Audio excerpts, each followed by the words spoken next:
Good morning, everyone. I am Poonam Digwani, member of Industry Institute Interface Committee, and I welcome you all in today's webinar. As a part of student development activities and Corporate Connect, IMDR continuously organizes webinars by various renowned industry experts. Today, amongst us, we have Mr. Arun Sukumar Kaimal as our speaker of the day. Sir is a well-rounded HR professional with experience in full employee life cycle HR operations in different geographies like India, Southeast Asia, Japan, Korea, Australia, and New Zealand, and Middle East and Africa, or for over 15 years. After completing his master's in PM and IR from Tata Institute of Social Science, where he was the president of the college student union. He started his career with Nokia as a global graduate in 2007 and worked in different roles like HR operations, L&D, and HR business partnering. His longest stint with Nokia was based on Dubai, UAE, as an HR manager for Saudi Arabia. He had joined Deutsche Bank and also worked with G Energy, Danaher India. He is now currently working with Cepheid business for Danaher as HR director for APAC. He has been associated with teaching coaching for the past 17 plus years as a visiting faculty at various institutes and forums of repute. He is a certified senior professional in human resources, situational leadership trainer, and a behavioral competency assessor. He's also certified trainer for coaching essentials. He's a passionate people's person who has the ability to connect and engage with people from different parts of world with varied demographic profile and work with them as a team. Arun sir is a passionate quizzer and a quiz master and a very active social worker. In his spare time, he loves reading and spending time in community services and mentoring and coaching young talent in Singapore, India, and Asian region. I feel privileged to have gotten this opportunity to introduce a speaker of his stature. On a final note, sir, we are very grateful for your presence amongst us today. Without any further addition, I would request sir to take over. Over to you, sir. Thank you very much, Poonam, and thank you very much, Shruti ma'am, and all the faculty members of IMDR. It's indeed a pleasure to be here with all of you today. I see 76 plus 4, so about 80 people on the call now, and looks like the numbers are climbing, which is exciting. Yeah. So I really want to make sure that whatever I'm sharing with you today is of relevance to you, because my intent is not to come make a presentation and go away. But my intent and my sincere intent is to really create some value for you as young management professionals, as young leaders who will be the future of our country and possibly the corporate world around, different nations. So what I'm trying to do today is share with you a little bit about competencies of what could be possibilities that could make you successful in the post-COVID world. As you know, if we were in 2019 December and we spoke about the world coming to a halt, airline stocks going crashing, people not being able to travel, somebody would say, are you dreaming? This is not going to happen to the world ever. But the last 2 years have taught us that anything is possible. The last 1 month has taught us, after what's happening in Europe, that if there is a weak leadership in a particular country, then there could be challenges and there could be the threat of a world war that looms large on all of us. So in that context, I want to bring to light some concepts that have benefited me as a management professional, as an HR professional. And I really hope to inspire you with that through this talk. So maybe we could take 50 minutes for a quick PPT. I'm not a big fan of PPT, but it helps you anchor your thought. So that's why I've prepared a PPT for you. And then the next 35 minutes, I really want to spend time listening to you, hearing your questions and trying my best to answer them to the best of my ability. Is that okay? Can I get a thumbs up from you if you're okay with this format? Yes, sir, please. Okay, Shruti ma'am has said that for everybody. I hope all students are okay. I can see Poonam giving me a thumbs up as well. So that's good. I can see Siddharth also giving me a thumbs up, which is good. So a few thumbs up, makes it a little more reassuring that you are on the right track. All right. So let me try to share my screen, team, and please let me know if you're able to see my screen now. Are you all able to see the screen? Yes, sir. Okay. Yes, sir. Thank you so much. And I always appreciate people unmuting themselves and trying to speak. So my first attempt in engaging you is really trying to understand from you what are your expectations. Poonam has given a very nice introduction about whatever little I've done in my life so far. And hopefully the topic has given you some idea of what we're going to speak about today. But really this session is about you. And that's why you see this you being highlighted there. So can I request any one brave student to please unmute yourself and tell me what are you looking at? What are your expectations from this session today? Anyone? Who's that brave student among all the participants that we have today who wants to unmute himself or herself and tell us what are you expecting? Anyone? The first person has the most difficult task. I see we have 87 students or participants in the call. I have logged in twice on my mobile and my laptop, but I see 87 students or 86 students. Anyone? So something insightful out of the session. Okay, thank you so much. And can you spell a little more in terms of what you mean by insightful? So as per the topic of the discussion, I feel there might be something new skills that we can gather in near time to get ready for the market. Hey, thanks so much, Vasu. I appreciate your input there. And you are my brave student for the day. Thank you so much for stepping up and sharing your insight. I hope I've got your name correct, Vasu. Vasu Sharda. Yes, sir. Okay, perfect. So let's jump in. I hope to give you something insightful. And the way I thought this session could be engaging is to tell you a few stories, because generally stories help you to assimilate concepts better. So what I'm going to introduce to you today is really three things which I believe can give you a perspective of taking charge of your career in the post-pandemic world. So I'm going to start with three circles of life. This is a concept I've borrowed from Stephen Covey. Stephen Covey wrote this book called The Seven Habits of Highly Effective People. Later on, they added the eighth habit. But what I'm going to introduce to you is one of the concepts borrowed from his book that talks about the three circles of life. Up next, I'm going to talk about three stories. This is again borrowed from another book from Nicholas Taleb, the person who wrote about Black Swan. So he's written another book called The Anti-Fragile and Anti-Fragility. That's the second part that I'm going to speak about. And the third part is really going to be all around the skills for post-COVID world professionals. Skills that will make you as professionals succeed in the post-COVID corporate world. I assume many of you are here at IMDR, which is such a prestigious institute, with the intent of really adding value to yourself as management professionals.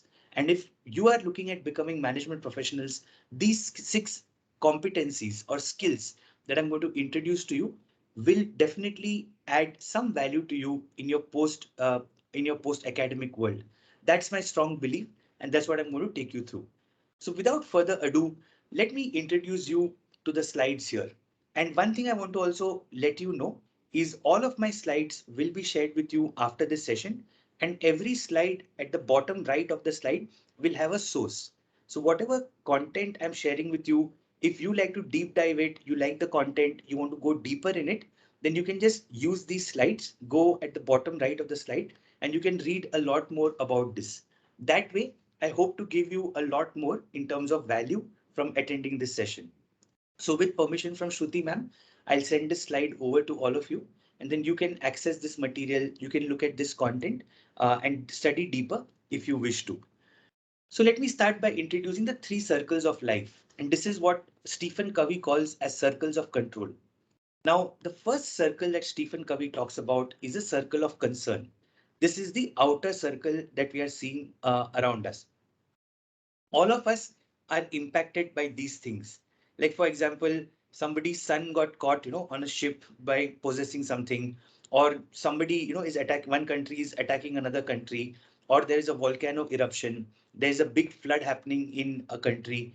The economy of a certain country is going through a tough time. The currency of that country has depreciated 25% in the last 1 month. There is a situation like what we are seeing in Europe happening now, and there are things happening around us to people like you, and those things keep happening with or without your control. This is what Stephen Covey calls as a circle of concern. Now, unfortunately or fortunately, all that we can do about this circle is react, because there's not a lot of influence that we have on these incidents. Like, for example, the war. I don't think any of us wants war to happen where innocent people lose their life. But there is a war happening today between Ukraine and Russia. No matter what you want, how hard you try, how hard you want to stop that war, you as an individual sitting in Pune today may or may not be able to stop the war. That's why we call this as a circle of concern, where only thing that we can do is to react. The next circle that I want to introduce to you is what is called a circle of influence. Now, why I call this as a circle of influence is because this is a circle where you can do a few things, and the the world around you or the environment around you can do a few things. Let's say, for example, winning a sport or a game. You have prepared really hard. You've practiced for 1 full year. Let's say you're playing cricket and you've practiced for a full year, but if the pitch that you are going to play on is not prepared as per your strength, you may or may not win the game. Or, for example, if there is rain and the game is a walkover, then you might not be able to win. So you can do 50% of the work here, but other 50% in this zone is something that is dependent on people outside. Next, I want to talk about the business that you're doing. And here I want to introduce to you the concept of how you as a professional have only so much control on your business. Like this person who was selling peanuts in West Bengal now has become instantaneously popular by the song Kacha Badam. If you see this individual, he was selling peanuts for so many years and nobody observed him until his video became viral on a YouTube channel called Ek Tara, and suddenly like he's become a big star now. So your business success is dependent on you in most parts, but there's also a role that providence plays in making your business success. Similar is your health. A lot of my friends after COVID faced complications with different heart situation and other challenges. Now they took the vaccine, they took the medication, but the way their health reacted was not completely in their control. Had they not taken the vaccine, had they not taken precaution, their situation might have been worse off. But for their situation to become better, there was some part of luck that played a role in their health as well. This is what we call as a circle of influence. And the third part is what I call as a circle of control. These are things, friends, that you can control completely. What you buy. You may have 50 options to buy a very expensive Louis Vuitton shoe, or you can buy a very normal Bata shoe for 200 rupees. Both cover your leg just as well. But what you decide is what happens in your life here. Where you live. You might be living in Hinjewadi, or you might be living, in Chakan or any other place. That choice is yours. Depending on how much money you want to spend on your accommodation, you decide where you want to live. What you read. A lot of us, when we come to MBA colleges, read only what is told in the syllabus. That is the bare minimum. If you truly want to become successful, my first mantra to you is read something that nobody else is reading, and do something that nobody else is doing. Everybody reads the same management textbook of Philip Kotler for marketing. But can you go and read, say, Matt Haig and his 100 brand failures? Or can you go and read some of the contemporary marketeers and what they are doing in digital marketing and the other space? That will define your reality to be very different from people around you. So what you read is your choice. Similarly, everything else, food that you eat. Sometimes when you go out, the easy choice for you is to eat what you find on the roadside. Sometimes the roadside food is good, sometimes it might not.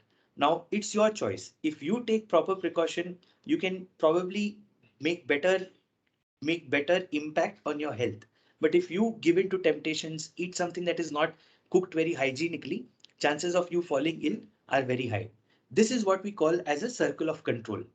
Now, what happens in our life, unfortunately, is we spend 70% of our time in the circle of concern. If you look at all the participants who are on this call now, I believe we have roughly about 90-95 participants on the call now. If you look at this group of participants, some of you are navigating towards Instagram, some of you are navigating towards TikTok, some of you are checking your WhatsApp, because 70% of your time when you're awake, you spend in the circle of concern. Arey, aaj Russia mein kya hua? You keep seeing videos of places being bombarded. You see videos of celebrities, getting tagged on Facebook, or nowadays there is YouTube shorts, multiple things that you do. Unfortunately, youth of today, I'm told, spend 70% of their time in the circle of concern. They spend only 20% of their time in the circle of influence, and least of all, only 10% of time in the circle of control. Now, the problem starts here. Time is a finite resource, and all of us have only 24 hours in a day. No matter how rich or how not rich you are, you still have the same 24 hours for you in a day. If you are a prudent thinker, if you are somebody who wants to take control of your life, the first thing I would advise you to do is flip this over. You need to be aware of what's happening in the world outside, but not more than 10% of your time should be ideally invested in a space like this. If you are doing YouTube for 6 hours, Facebook, YouTube, Insta, TikTok, whatever, try to control that amount of time that you spend on these resources, because the impact that this circle has on your life is very limited. So the proportion of time that you spend in this circle should also be limited. Circle of influence is important. You have to do your part, and like you do your part, God does his part or her part. That's very important. But 70% of your time, if you are able to make that shift consciously, if you are able to start deciding things for yourself, your future will become much brighter than what it will be if the situation is 70-20-10 in this order. So my first insight for you, as Vasu said, he's looking for insights on this call. My first insight to you is reflect on where are you spending the most time. Is it 70-20-10 in this order, where 70% is in the outer circle, 20% in the middle circle, and 10% in the innermost circle, which is the core? Or is it the other way around? That's that's my first insight to you in today's session. Moving on, I'm going to tell you 3 stories now. This is from Europe, a place which is seeing a lot of action now. But these stories are inspired from the book Anti-Fragile by Nicholas Taleb. So I'm going to tell you 3 stories from his book to prove a point or to share a lesson with you. The first story is about a mythological king who was a mythological king in Greece, who had a person called Damocles who was around him, and Damocles always used to praise the king. Oh, how easy your job is, how nice your life is, such a good thing. So the king decided to make Damocles the king for one day. So Damocles was very happy. He sat on the throne and started becoming excited. But just as he was settling in on the throne, the king decided to put a sword above his head. And the sword was tied, as the legend goes, with the hair of a horse. Now, think about it.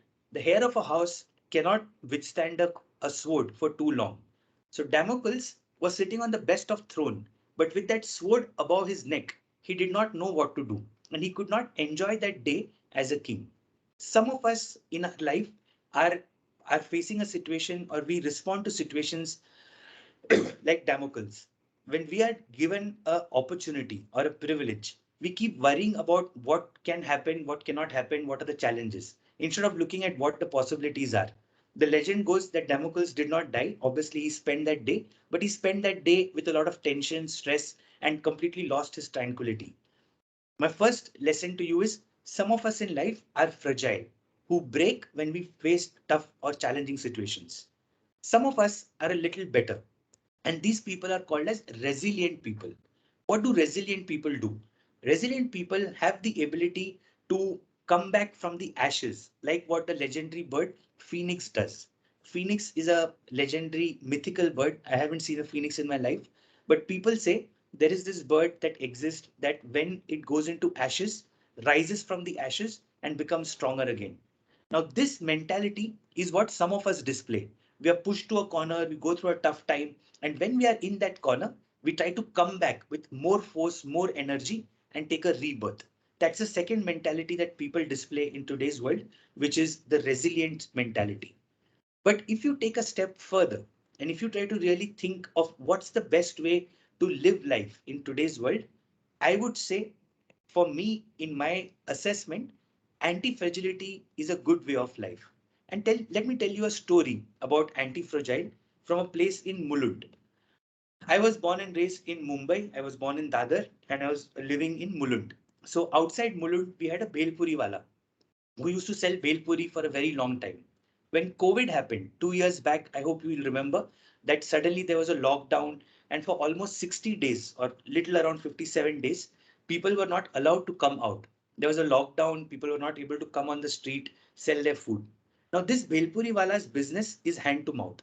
He makes maybe say, like 100, 200 Bhelpuris a day, gets 1,000, 2,000 rupees, and based on 2,000, 3,000 rupees, and based on that, he feeds his family, keeps his raw material going, and his life continues. When the lockdown happened, for 2 months, he didn't have any income. All his savings were depleted. I was still here in Singapore, but I kept asking my friend, how is he doing? How's his life going? What's happening to him? Now, here's the surprise. When the lockdown was lifted, this Belpuriwala came with his thela. Along with that, he also got another card of branded masks. These were cloth masks that he prepared along with his family. When 2 months nobody was going out, he smartly acquired tailoring machines. His wife, his kids, his friends, everybody started making masks. And when the lockdown was lifted, this person started having two businesses. One was the Belpuri business, and second was the mask business. That thinking is what I call as anti-fragile. What does anti-fragile thinking mean? It means that when your head is chopped off, you come back with two heads. Something like what Airbnb business did. Airbnb was all set for a listing just before the pandemic struck. People were evaluating Airbnb business at $30 billion. But when the COVID situation happened, nobody was using Airbnb anymore because Airbnb is all about shared living spaces. If you travel to a new country, you want a space there, you pay some money on Airbnb and get a nice, reasonable accommodation at a very reasonable price. So when Airbnb was going through this situation where COVID happened and their listing was under trouble, Airbnb came out with a new business called experiences, online experiences. So today, if you look at Airbnb, Airbnb offers housing. I don't know if you're following the Ukraine situation. A lot of people are using Ukraine or Airbnb to fund people in Ukraine through booking rooms which they never use. So that's another thing that Airbnb is doing. But coming back to why I call Airbnb as an anti-fragile business is because Airbnb actually started this business of selling online experiences. You can pay $15 and see a person petting a dog. You can pay $20, attend an online yoga class. You can pay $30 and look at an online cookery show. So they provided content and experiences on their website. And when that world starts traveling again, they will be back with their business of giving shared accommodation. So Airbnb has displayed anti-fragile in that sense by having two businesses. When their original business was threatened, they came back with two businesses. Now, I have delivered this lecture in a couple of other forums as well. And one of the students actually told me a much better idea. They said, why wait for somebody to cut our head? If I am Airbnb, even when my business is doing well, I can start other businesses. And that's absolutely the mindset I would want you to be aware of. If you are studying to become marketing professionals, HR professionals, or finance professionals today, don't limit yourself to only that specialization. I would say, and I would strongly encourage you to learn about everything else around you and try to expand your breadth of knowledge. That will come in very handy if you want to grow into very senior roles. I will give you the example of Leena Nair. I don't know how many of you have heard of Leena Nair. Can anybody tell me about what is the claim to fame of Leena Nair, the lady from Kolhapur, who who's done many good things, but recently was in media all over the world for a big accomplishment. Can anybody please unmute yourself and tell me what's the unique thing about Leena Nair? Anyone? Come on. I'm sure many of you know Leena Nair. Any guesses? I see 95 or 94 people on the call.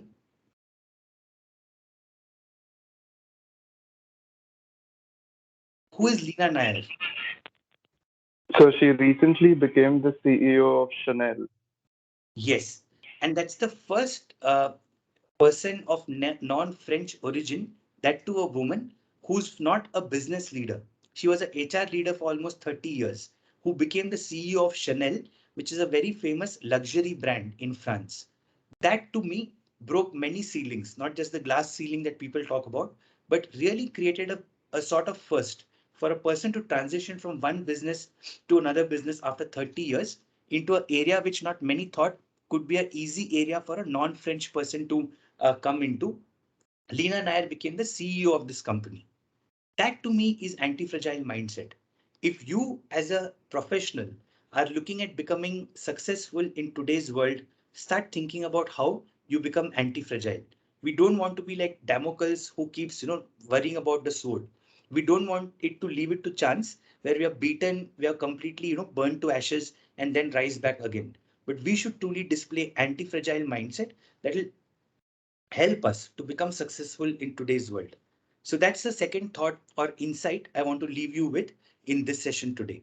And from here, I'm going to jump into the skills for a post-COVID world, which is what I spoke about. Before I go into the skills, I really want to give you a little bit insight and provoke you a bit.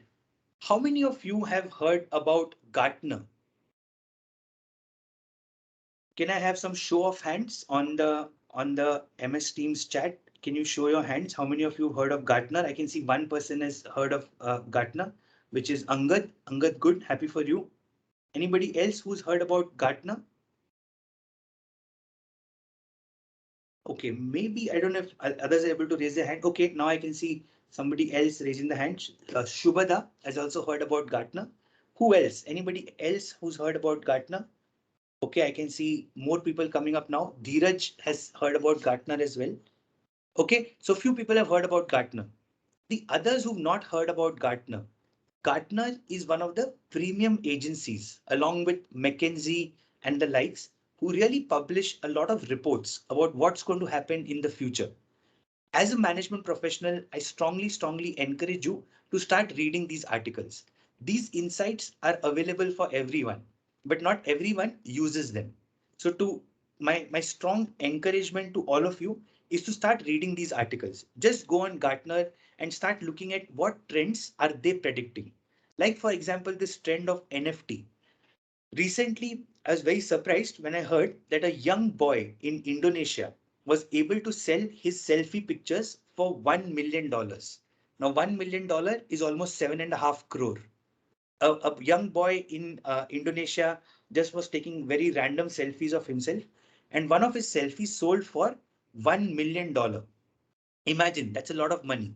Now, I didn't know about NFT till I read this article in Gartner. And that's the advantage of reading articles like these. If you want to be successful in your life, if you want to be successful as a professional, I strongly encourage you to read something that nobody else is reading today. And when I say nobody else, in the world, many smart people are reading Gartner, are reading McKinsey. But in your cohort, you saw when I asked the question, how many of you are knowing about Gartner or McKinsey? I saw very few hands going up. I strongly encourage you to change that. If you read this, you'll get a lot of insights about what's going to happen in the world. What is composability? What is cryptocurrency? What is the 1 billion people getting internet? What's the implication of that? The world has about 7 billion people today. 1 billion poorest people getting internet by 2027 means a world of opportunities that can come up in the digital space. No wonder that India is seeing so many unicorns today, and most unicorns are in the digital space. If you are somebody who's really wanting to make a difference to your life, start reading things that nobody else is reading. That's my first insight to you. On the left is a Gartner report, which talks about the top 10 strategic predictions for 2022 and beyond. And on the right is a McKinsey report. Now, this is a very powerful report that looks at the intersection of technology and the impact that it has on various industries. So on the y-axis, you've got the technology trend, and on the x-axis, you got the industry. Very powerful report, really tells you in a very small image what's the impact of technology on different industries. And if you are a management professional, these insights will make a lot of impact for you and your way of working in days to come. So that's what I'll encourage you to think about. Now zooming in to the 6 competencies that I spoke about. Now competencies is something that is nothing but a collection of knowledge, skills and attitudes. When all of them come together, people say you're competent in something. When somebody says you're competent in something, it means you've got knowledge about being able to know what that thing is. You have the skills to do that thing, and you're able to do that in various environments. That's a competency. So the first competency I'm going to talk about is tech savviness. What is tech savviness? 2 years back in Singapore, when I was here in Singapore trying to order food, my way of ordering food was through an app called uh, Deliveroo. Today, there are 10 apps that have come up with ordering food services. There is Grab, there is Deliveroo, there is Gojek, and there are many other apps that have come in. Using technology is going to be a very, very important skill that all of us need to be aware of. Like, for example, if I have to join this session virtually, if I don't know how to use MS Teams, I'm only subscribed to Zoom, then I will not be able to come into this session even. So using technology is extremely critical. And when I say technology, be aware of what are the changes that are happening in the world. What is singularity? What is Internet of Things? How does augmented reality, AR, VR change the way things are going to work in the future? Understanding that and being comfortable with that is very, very critical. Because if you don't become comfortable with that, chances are you won't be able to survive. Like in the example of Singapore, there are many senior citizens who run hawker centers. Hawker centers are nothing but small shops, like how we have the thelas in India or the rekadi walas in India. We have hawker centers in Singapore. Now these are run typically by very old senior citizens. When the COVID pandemic happened and the lockdown was in place, they could not sell anything because they were not online. So who benefited during the lockdown? All those hotels, restaurants that were online and selling food through food delivery apps. But these people got very, very badly hit because they were not technology savvy. Their business got impacted in a very harsh manner. So driving home the point to you, please be aware of technology and become tech savvy. The next skill I want you to think about is critical thinking and what I call as PSP or problem solving process. What is critical thinking? Critical thinking is the ability to read a trend much before it happens. Everybody saw the Ukraine-Russia war happening almost on February 22nd when Russia invaded UK for the first day. Everybody saw about the war happening. But few people put their emotion aside and realize that oil prices are going to go up. Oil price was trading at about $80 or around that number then per barrel. Today it's $130 or more. Now that's a big shift because if you know, oil is a very important component of most production facilities. With a price hike of that nature, like a price hike of 60%, the cost of production is going to go up severely. Profits are going to get impacted. All of us saw this situation happening, but very few people were able to use that insight by applying their mind, thinking critically to say what are the implications of this situation on the world. I don't know how many of you followed this, but big companies like Deloitte, Ernst& Young have stopped operations in Russia. McDonald's closed 850 outlets in Russia.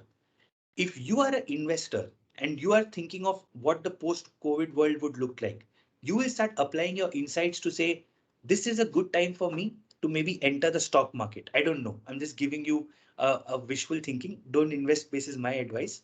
Do your own research, please. But how do you apply insights? What do you do when you see a data point? How do you start making patterns from that data point and drawing inferences? That is going to be very, very important for you and for professionals in the future. The third skill, very linked to critical thinking and PSP, is data literacy. Now, I will give you an example of how Google actually used data to their advantage. Now, this is an anecdotal story. I don't know how true it is, but Google probably has all the data of many people around the world. So what Google HR did, I'm told, is Google HR. Sorry, somebody's making a point. Okay, maybe not. It was some disruption. So what Google did, Google started looking at the entry and exit time for people coming into offices. This was before COVID. So people would come every day, like this person, Raghu. Raghu will come every day morning 8 o'clock and then go at say 6 o'clock. So Google started monitoring the time of people coming in. What they noticed is everybody who exited 3 months before they exited, their in time, out time started seeing variations. So this gentleman, Raghu, who would come for 10 years, come in the morning at 9 o'clock, leave in the evening at 5 o'clock. 3 months before resignation, his attendance pattern would start going wibbly wobbly. So you would come at 9:30, leave at 6:30, or come at 7:30, leave at 4:30, things like that. So it's a little bit like that, a heart rate machine that you see in a ICU unit, or the pulse rate machine that you see in an ICU unit. So what Google did, they started observing in time, out time of people. And the moment they started seeing variation, a HR person would pop up and say, hey, how are you doing? How are things going for you? And using that insight, they were able to reduce attrition, is what I'm told. So data literacy is extremely important. If you don't know what to do with data, then there's little value that you will be able to add in the management world. So reading data and generating insights is a very, very important skill that you need to possess to become successful in the post-COVID world. Next is emotional intelligence. This is a number one skill that many leaders spoke about when they were asked about what makes you successful as a leader in a virtual world. And multiple people who responded to this question had emotional intelligence at the top of their mind. What is emotional intelligence? Emotional intelligence is the ability to connect to other people and think as how they think. Empathy is putting yourself in other person's shoe and trying to help them. But emotional intelligence is really that ability to at connect to people where they are, not where you are. If somebody is going through a tough time in their life, are you able to connect to them, make that connection at a mental, emotional, and psychological level? That's what emotional intelligence is all about. Those of you who want to learn Those of you who want to learn more about emotional intelligence, I strongly recommend you to read about Brene Brown. Brene Brown is a very famous lady in the US, and she's spoken a lot about courage. She's spoken a lot about emotional intelligence as well. I strongly recommend you to read Brene Brown. Next is adaptability and flexibility. Adaptability and flexibility are extremely important. Gone are the days like Shell was the company that introduced scenario planning that would talk about what would happen after next 3 years, next 5 years, next 7 years, scenario planning plans. Today, you're talking about plans that are quarter plans, monthly plans, yearly plans. You need to keep changing because you don't know the way things are happening. If we were in January, nobody could have predicted that Russia is going to be embargoed or is going to face sanctions. And what is happening because of that?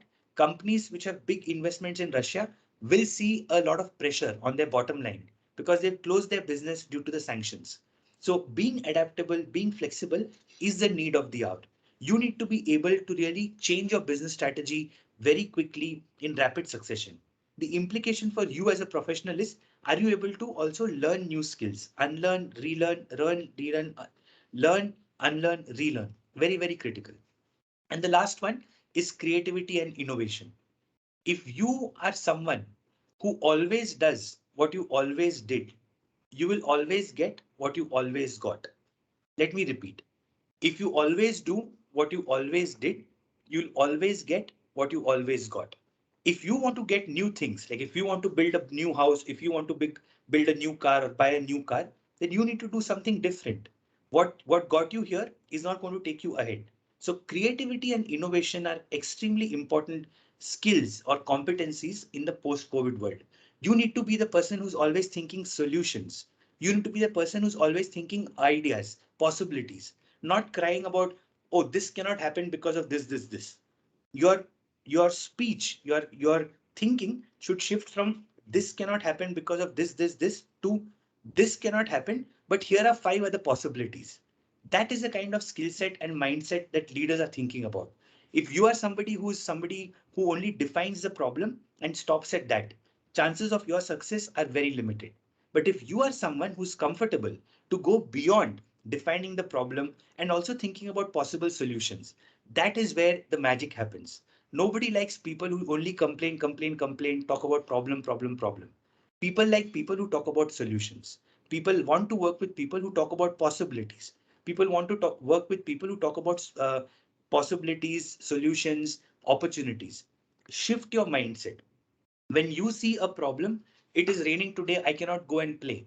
Instead of thinking it is raining today, I cannot go out and play, think about it is raining today. Here are 5 games that I can play at home. That shift in mindset is very, very important. Think about being creative. When you see a situation, instead of thinking about problems, challenges, and difficulties, think about solutions, possibilities, and opportunities. That shift is a very, very important shift which will help you become successful in days to come. So with that, I'll kind of pause here because I know I had promised earlier that I want to leave some time for Q&A. But here is my life and my journey so far. And whatever I said to you today is based on this.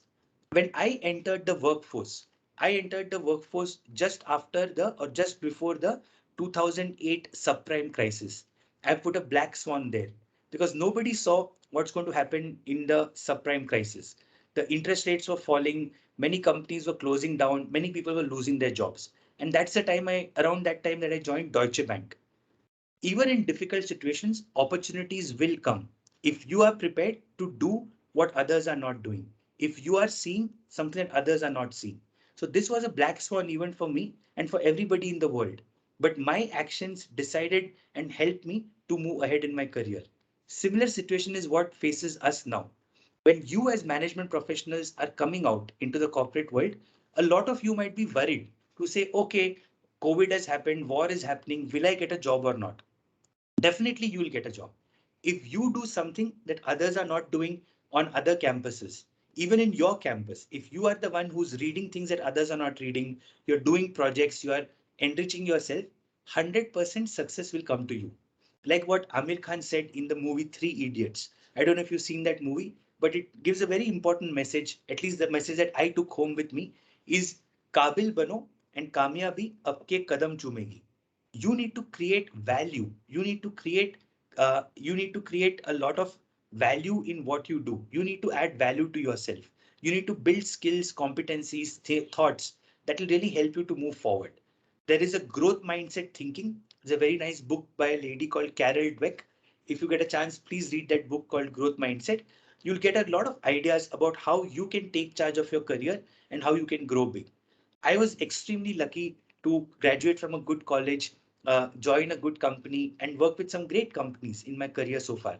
I had the good fortune to work in Middle East and Africa. I had the good fortune to work in the Asia Pacific region now. But one thing that has always defined me and defined my, my journey is the belief that good things will happen. If I believe good things will happen, good things will happen. So for you, I would leave you with this thought. I heard this in college many years back. If you sow a thought, you will reap an action. If you sow a action, you will reap a habit. If you sow a habit, you will reap a character. And if you sow a character, you will reap your destiny. So everything begins with the power of a thought. And if your thinking is shifting from that scarcity mentality to a abundance mentality, if your thinking is moving from why things can't happen to what things can happen, that shift in your head, which is a very small space, but the space that creates the most impact in your life, that is where success happens. That is where your future will be brighter. So on that positive note, I will end my session and presentation. I'll open up for questions. I have a couple of more slides that talk about how do you write your resume, how do you update LinkedIn, how do you use LinkedIn to help you advance your professional network, build your career, get good opportunities. I will send the slides to you so that you can get a lot of tips and tricks to really help you in your career. If everything else that I said did not add value to you, I'm hoping it did, but in some way, if it did not, I'm hoping at least these skills, tips and tricks will help you in some way. So this is an article from Harvard that talks about the 70-20-10 learning model, which believes that 70% of your learning comes from on-the-job work assignments. I encourage all of you to do internships. I encourage all of you to do voluntary service. Some of the best learning that I got as an HR leader came from Mulundarshan Sanskritik Mandal. Mulundarshan Sanskritik Mandal is a Ganesh Utsav committee in Mumbai and in Mulund, where I live most part of my life. As a part of that, as a volunteer in that Sanskritik Mandal, I got a good chance to work with people of different backgrounds, diverse cultures, and work for a common cause.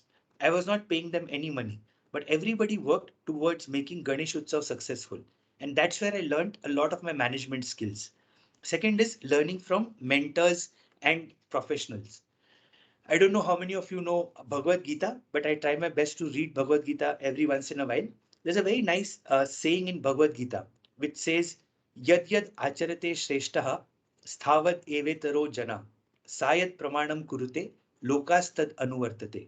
It's, I think, chapter 3, verse 21, which says, the path that is followed by great people is the path that you should follow if you are looking at achieving greatness in your life. So it's a very powerful line. And the implication for me as a management professional is, am I looking at building a network of mentors, sponsors, seniors who are helping me? IMDR has some great alumni base on in the corporate world. I know some people from IMDR who are doing extremely well in their careers. Are you reaching out to them, building your network and trying to learn from them? Is the question I would ask if I was in your place and I was trying to build a successful career. And the last part is very, very relevant today more than ever. You have access to the world of learning just by the click of a button. You don't have to pay much. Online learnings, many of them, the MOOCs, the massive open online courses, are free of charge. If instead of wasting time in that 70% time, which is Instagram, like TikTok and other things, if you can focus on the MOOCs, if you can focus on spending time on your learning, a lot more value will get added to you, a lot more success will come your way if you spend time on this. So remember the 70-20-10 model. There's a very good article from HBR, which I've referenced for you here.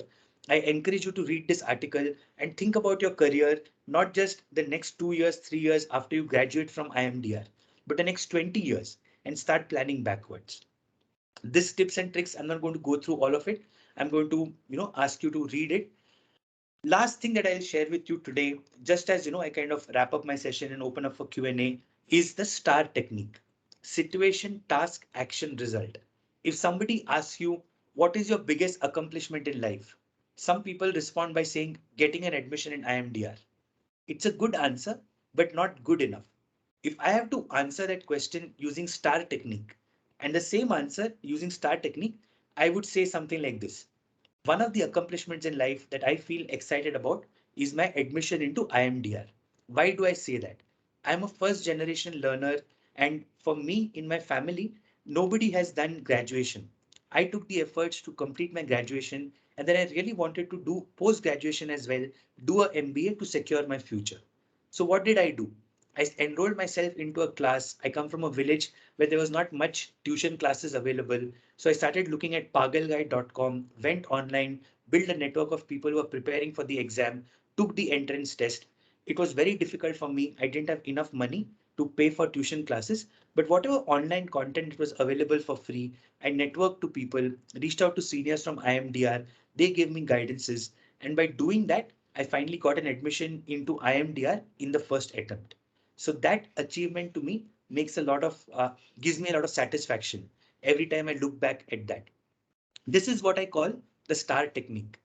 Instead of just responding, this is the achievement and that's it, try to tell a little more facts and figures, data points, give more color to your answer. This technique is the magic mantra, as some people say, for doing well in your interviews. So I'll leave you with this, and I'll leave you with a final quote from Swami Vivekananda ji. My brother's name is Vivek, and I am a big believer of Swami Vivekananda. Swami Vivekananda ji said that arise awake and stop not until the goal is reached. So I give you that energy. I wish you the best. And I try to take some question and answers if you have anything for me. If we don't find enough time for Q&A today, please feel free to reach out to me on LinkedIn, Twitter, and I'll be happy to answer whatever I know. If I don't know, hopefully I'll be able to point you in some direction where you'll get some answers. So thank you again. I'll close my presentation here. I promise to send you the slides later today. And I look forward to some questions from the audience so we can have an interaction now. Okay, any brave students? Yeah, I think I can see Ritik Tonk. Ritik, do you want to ask a question, please? Sir, you mentioned that you like to read Bhagavad Gita a lot. I just wanted to ask that we've started our internships and everything. So this is a 6 months internship which we are doing. I wanted to ask if the Bhagavad Gita helps you in a corporate manner or in that sense, because now the world has changed a lot. I agree that many of the ideology of Bhagavad Gita is taken forward, and you definitely learn from it in today's world also for personal problems. I would like to know, with your experience, that did you ever feel that because of what you read in Bhagavad Gita somewhere, it helped you in a corporate manner or an intellectual manner? Okay, thanks so much for the question, Ritik. I hope you have a good internship experience. Send me a message and I'll send you an article that I sent to TIS students about how to do well in their internship. But to your question, I have found many instances of insights and inspiration from Bhagavad Gita that have helped me in my personal life. Like, for example, at the age of 23, I was sent to Saudi Arabia as the HR manager for Saudi Arabia. And I was really in a dilemma. Should I go? Should I not go? This is a country that I don't know. I don't speak the language. I don't have the opportunity and privilege to fast, fight in the holy month of Ramadan. I don't offer prayers 5 times a day. Will it work? Will it not work? But when I looked at Bhagavad Gita, I found inspiration to say that, look, this is my karma. If I don't do this, if I run away from the battlefield, I'll never achieve success. And that gave me strength to go and take that difficult assignment. As I look back today on my career, Ritik, the best learning came to me from that early career experience in Saudi Arabia. Beautiful country. I got the opportunity to learn about Islam, a very beautiful religion, and it helped me expand my circle of appreciation and circle of inclusion, which is today helped me in becoming a little more open in my mindset and becoming a global professional. So there are many insights that I can share, like this, verse that I quoted from Bhagavad Gita, chapter 3, verse 21, Yad Yad Acharate Shreshtaha. There are many such implications that you can think of when you read Bhagavad Gita and try to apply it in your real life, or your personal life, or your corporate life. I can share more examples, Ritik, if you're interested, but in the interest of time, I'm keeping it as a short response, but would love to connect to you offline and share more. In case you're interested, Ritik, there's also a person called Devdatta Patnaik who writes a lot about Indian mythology, scriptures, and their implications at a workplace. I think he used to be an advisor for Kishore Biani and Future Group. So please do look up Devdutt Patnaik as well. Some of his articles are very insightful, Ritik.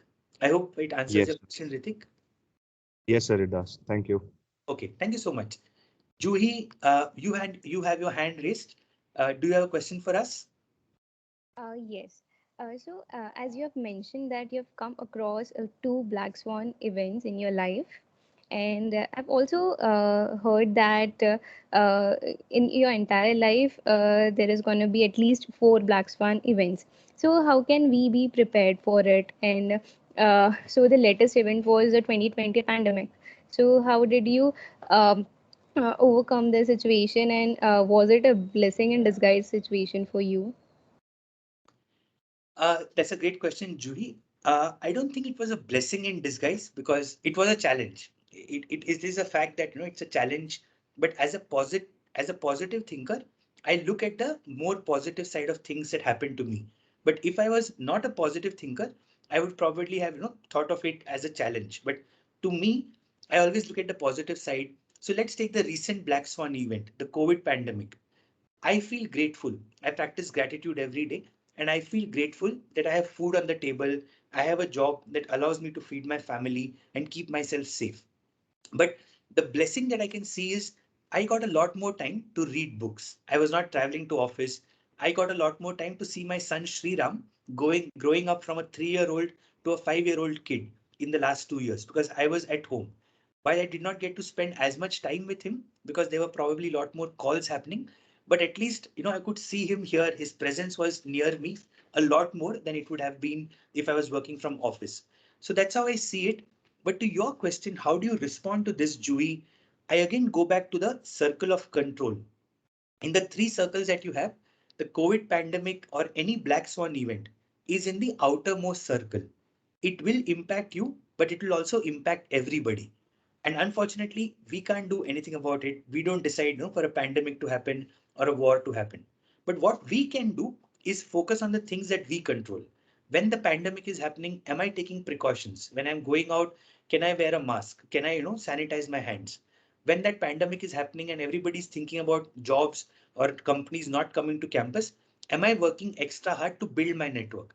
Every day, am I reaching to 10 alumni from IMDR and telling them that, look, I am, trying to get a job. Can you help me out?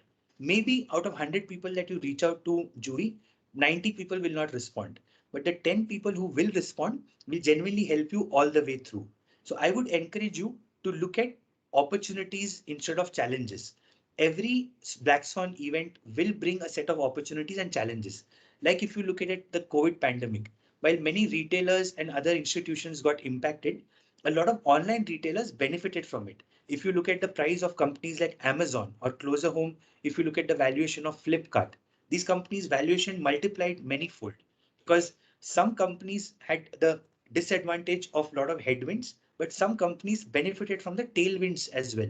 So it really looks at how you look at your opportunities, how do you adjust the sail of your boat and go in the direction that helps you go faster. Instead of cursing that, hey, there's a strong wind, how can you change that narrative is what I would ask you to think about, Jui. Does that answer your question, Jui? Yes, it was definitely insightful. Okay, thank you for the question. Any other questions, team?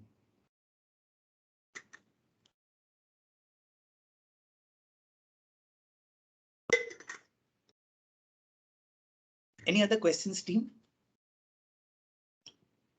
We got 82 students still on the call. Any of you have any questions for me?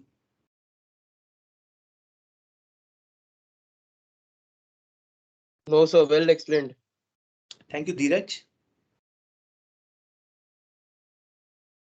Sir, Anybody I else? hope there are no more questions. So we will proceed to towards end. I would like to request Tina Samtani to propose formal votes of thanks. Tina, over to you, please. Thank you, Sonali. Thank you, Sonali. It's my immense pleasure to present this vote of thanks. I'm Tina Samtani, and on behalf of Deccan Education Society, IMDR, I'd like to thank you, sir, for giving us your invaluable time and inspiring us on the topic where we, which is very relevant in today's world, where we need to learn skill set that is necessary for survival in the post pandemic era.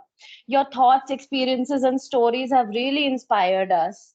The way you mentioned that we need to start reading what nobody else is reading, and you've really given us some pointers which have really added value to our skill set and to our knowledge. The three circles of control, and I'll try, and I hope everyone over here will try to focus more on the circle of control, the circle of influence, and the circle of concern in that order, 70, 20, and 10%. Your story about Democles, the Phoenix, and the Hydra have really given us an insight on how we need to reinvent ourselves and become truly anti fragile. The skills that you've mentioned, being tech savvy, being a creative thinker, a critical thinker by focusing more on the problem solving part rather than just the recognizing of the problem part, having some data literacy, being an emotionally intelligent person, and having adaptability and flexibility towards any situation that comes our way, and tackling any situation with creativity and innovation.